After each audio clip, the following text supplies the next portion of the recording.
धरती से 36,000 फीट की ऊंचाई पर एक जंबो जेट एरोप्लेन जिसमें कुल 517 लोग मौजूद हैं ऑटो पायलट मोड पर उड़ रहा होता है।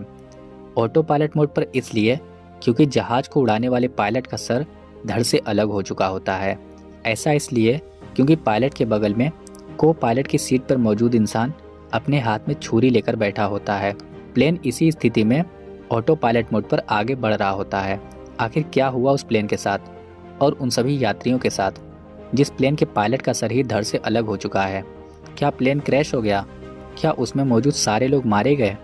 ये बात जानने के लिए वीडियो को लास्ट तक जरूर देखिएगा। कहानी जापान के टोक्यो शहर की है।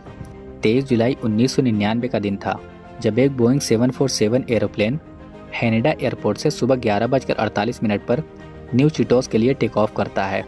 प्लेन के पायलट का नाम था नायोकी नागाशिमा, जो कि 51 वर्ष के थे और उनके पास काफ़ी अनुभव भी था।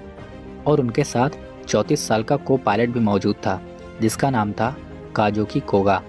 गर्मी का मौसम होने के कारण प्लेन में मौजूद सभी पैसेंजर्स हल्के कपड़े पहने हुए थे, लेकिन इसी प्लेन में एक ऐसा इंसान भी मौजूद था जिसमें गर्मी के दिनों में भी ठंड का कपड़ा पहना हुआ था। इस इंसान का नाम था यूजी निस्जावा। इस इंसान का कपड़ा इतना गंदा था कि प्लेन में मौजूद सभी लोग इसे देखकर यही सोच रहे थे कि आखिर यह इंसान है कौन और इसने इतने गंदे कपड़े क्यों पहने हुए हैं। वैसे प्लेन शांति के साथ आगे बढ़ता रहता है और अब तक प्लेन को टेक ऑफ किए हुए 25 मिनट हो चुके होते हैं। प्लेन 36,000 फीट के एल्टीट्यूड पर पहुंच जाता है और सभी को सीट बेल्ट खोलने की परमिशन मिल जाती है। तभी कुछ ऐसा होता है जिसके बाद प्लेन में मौजूद सभी लोगों को उनके सामने मौत दिखाई देने लगती है। ये एक डबल डेकर प्लेन था जिसमें इकोनॉमी क्लास नीचे और बिजनेस क्लास ऊपर होती है और उसके आगे कॉकपिट होता है जिसमें पायलट मौजूद होता है। सीट बेल्ट खोलने के बाद यूजी निस्जावा अपने हाथ में छुरी लेकर आगे बढ़ता है। ये इंसान इकोनॉमी क्लास से बिजनेस क्लास में और फिर कॉकपिट के दरवाजे तक पहुंच जाता है और वहां पर मौजूद एयर होस्टेज की गर्दन पर छुरी रखकर उसे कॉकपिट का दरवाजा खोलने के लिए बोलता है। एयर होस्टेज डर के मारे कॉकपिट का दरवाजा खोल देती है और कॉकपिट में पहुंचते ही ये इंसान को पायलट को कॉकपिट से बाहर भेज देता है और खुद को पायलट की सीट पर बैठ जाता है और फिर यह पायलट की गर्दन पर छुरी रखकर प्लेन को हाईजैक कर लेता है।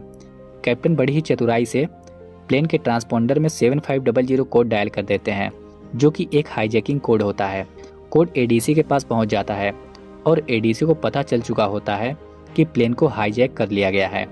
ये इंसान कैप्टन से बोलता है कि प्लेन को जापान में मौजूद अमेरिकी एयरबेस की तरफ ले चलो, लेकिन कैप्टन को इसकी बात का कोई असर नहीं होता क्योंकि कैप्टन को लगता है कि अगर इसने कैप्टन को मार दिया तो प्लेन को उड़ाएगा कौन और प्लेन क्रैश हो जाएगा जिसमें यह इंसान भी मारा जाएगा। और इसी कारण कैप्टन इसकी बातों को अनसुना कर देते हैं, लेकिन कैप्टन का ये अंदाज़ा गलत होता है। वो इंसान कैप्टन को फिर से प्लेन को अमेरिकी एयरबेस की तरफ मोड़ने के लिए बोलता है, लेकिन जब कैप्टन उसके बार बार कहने पर ऐसा नहीं करते तब यूजी निस्जावा छुरी को कैप्टन की गर्दन पर बहुत ही तेज़ी से घुमा देता है जिससे कैप्टन का गला कट जाता है। इसके बाद प्लेन ऑटो पायलट मोड पर आगे बढ़ने लगता है। प्लेन में मौजूद सभी लोगों को यही लगता है कि कॉकपिट में सब कुछ ठीक चल रहा है, लेकिन कुछ देर बाद ये इंसान खुद ही प्लेन को कंट्रोल करने लगता है और कॉकपिट के बटन्स को बिना सोचे समझे दबाने लगता है, जिसके कारण प्लेन झटका खाने लगता है। और अब सबको ये पता चल चुका होता है कि कॉकपिट में कुछ तो गड़बड़ हुआ है। प्लेन का को पायलट प्लेन में मौजूद लोगों से मदद मांगता है और वो कुछ लोगों के साथ मिलकर कॉकपिट के दरवाजे को तोड़ देता है। और जब कुछ लोग कॉकपिट में जाकर देखते हैं तो उन्हें कैप्टन की ऐसी हालत दिखाई देती है।